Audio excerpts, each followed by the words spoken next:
Hello guys, what's going on? Welcome back to Bantu Bro. This episode we're going to talk about the upcoming Dragon Boat Festival. So the Dragon Boat Festival, or Duanwu Festival in Chinese, falls on May the 5th in the lunar calendar. So this year it's June 25th, this upcoming Thursday.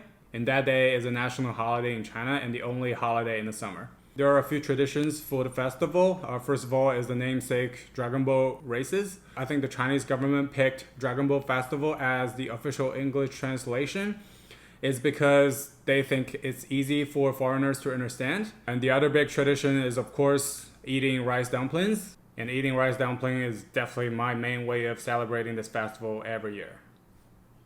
So here I have my rice dumpling ready to eat. I actually tried to see if I could buy all the ingredients and make it myself like I did a couple years ago. However, I couldn't find any shops selling ingredients in Manhattan's Chinatown. I'm pretty sure Flushing, Queens should have a lot of vendors selling like leaves, rice, and all the ingredients that I need to make rice dumplings. However, during COVID, I'm not gonna make my pilgrimage all the way to Flushing, Queens. It's kind of risky.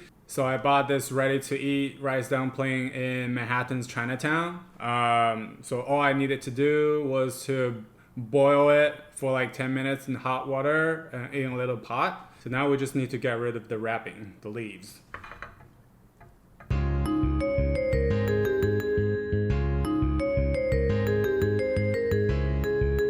Let's start eating.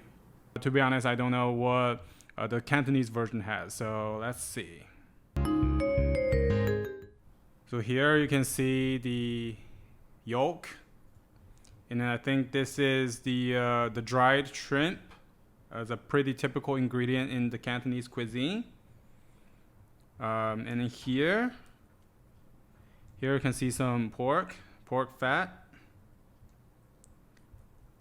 and some pork itself, and then some peanuts, of course, and some more sausage. Yeah, so basically peanuts, sausage, dried shrimp, and then yolk. And from my knowledge, this is actually pretty close to what we would get at the dim sum place, like the flat version of rice dumplings. I think most dim sum places have those. However, it's just slightly different. Yeah, you can tell Nico is pretty interested in it.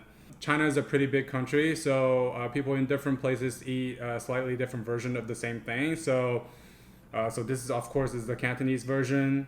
So a big rice dumpling area, like my area, we eat also the meat version or the salty version. So we put pork and egg yolk in it. However, when preparing for the dumpling, we always dip the rice into soy sauce to make it look darker. So it should look like this.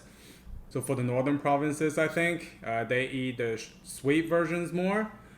So they would put the Chinese dates, the red dates, into the dumplings and then dip with sugar. So people across China eat both versions of rice dumplings. It's just some regions eat salty version more than the sweet version, and right vice versa. Cheers.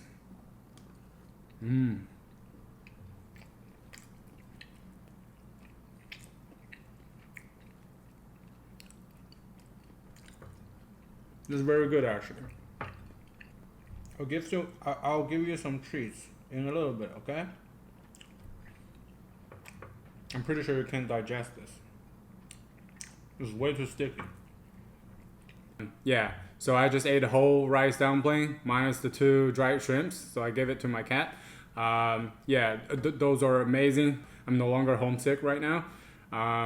Oh, I forgot to tell you about the story behind the rice dumplings. So why did we eat rice dumplings in the first place? So there are quite a few different stories regarding the origin of this tradition. But the most accepted story is about Qu Yuan, the famous poet in ancient China. So more than 2,000 years ago, the poet Qu Yuan was working as an advisor for the warring state of Chu. There were 7 warring states at the time. So the lord of the warring state, Chu, stopped taking Qu Yuan's advice. So he got driven away from the capital. So a few years later, the warring state of Qin, which later became the first dynasty of ancient China, took over the Warren state of Chu. So basically, Chu Yuan's home state got destroyed, got took over. So he got so sad, so he committed suicide in one of the rivers in his home state.